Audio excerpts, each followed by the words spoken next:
Breaking news in the race for the White House, Donald Trump making headlines on several fronts. That's right. First, there's this, the big headline in the New York Times this morning. The paper has obtained what it says is Donald Trump's state tax return from 1995. It shows a loss of $916 million. That is large enough, the paper says, that Trump may not have had to pay federal income taxes for nearly 2 decades. And the other Trump story this morning, an overnight speech in which he unleashed on Hillary Clinton in unusually scathing terms, even by Trumpian standards, even going so far as to say that she is not loyal to her husband. We have it all covered this morning. We'll be talking to the reporters who broke that big tax story. And George, of course, is standing by with his analysis. But we begin here with ABC's Mary Bruce, who is in Washington with the latest. Mary, good morning. Good morning. Well, the Clinton campaign is calling this a bombshell. Donald Trump's taxes and his refusal to release them have been a central issue in this campaign. And now this morning, for the first time, we're getting a look at some of his actual returns and how he could have transformed red ink into a huge benefit. This morning, the New York Times reporting Donald Trump could have avoided paying federal income taxes for years. Fragments of state records sent anonymously to the Times reportedly show that in 1995, Trump declared more than a $900 million loss, the result of the financial wreckage of 3 casinos, his airline business, and the purchase of New York's Plaza Hotel. The deduction so large it could have allowed Trump to legally avoid paying federal income taxes for up to 18 years. Trump didn't deny it on last week's debate stage. They showed he didn't pay any federal income tax.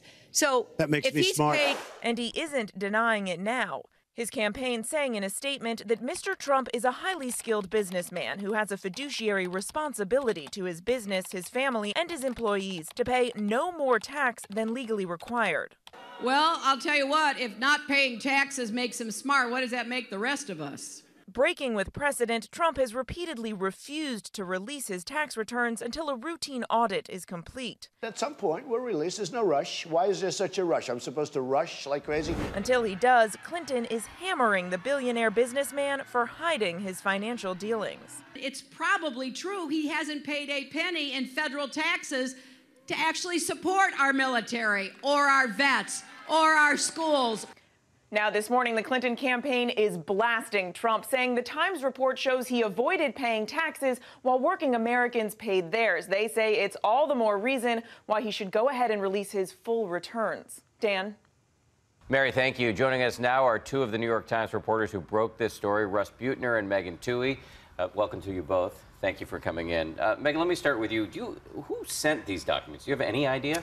Well, that remains a mystery. A week ago Friday, my colleague Sue Craig went to her mailbox, and a week ago Friday there was an envelope typed to her at front that was said to have come from the Trump organization, and she opened it, and there were tax return records for Donald Trump. How do you know these returns are legit? Well, there's a reason. So she received those a week ago Friday, and we published our story last night. So there was a lot of work that went in between her receiving them and us publishing the story. And I think the big breakthrough for us came midweek when our colleague David Barstow traveled to Florida and actually met with Trump's accountant, the man whose signature was on one of the forms that we had received, who had prepared his taxes in 1995 and could confirm that, yes, in fact, these records are legitimate. Russ, Trump's attorney, as you know, because you quoted him in the article, is threatening to sue here because he says that Trump did not authorize this disclosure. Does the attorney have a case? Not as far as our attorneys are concerned. No, you can commit a crime if you steal a document like that, obtain it illegally maybe, but opening your mailbox is not a crime. Now, Trump has said when confronted with the possibility that he may not have paid federal income taxes, that makes him smart. From the perspective of a businessman, does he have a case there? That's open to judgment, right? It's definitely a line of tax avoidance that's open to people who own businesses through partnerships. And he would be smart if he had access to it to do it. I think people who paychecks, a portion of them go to the federal government every week, whether they do anything or not, might view that differently. Russ, thank you. Megan, thank you. Really appreciate you coming in this morning. Thanks, Dan.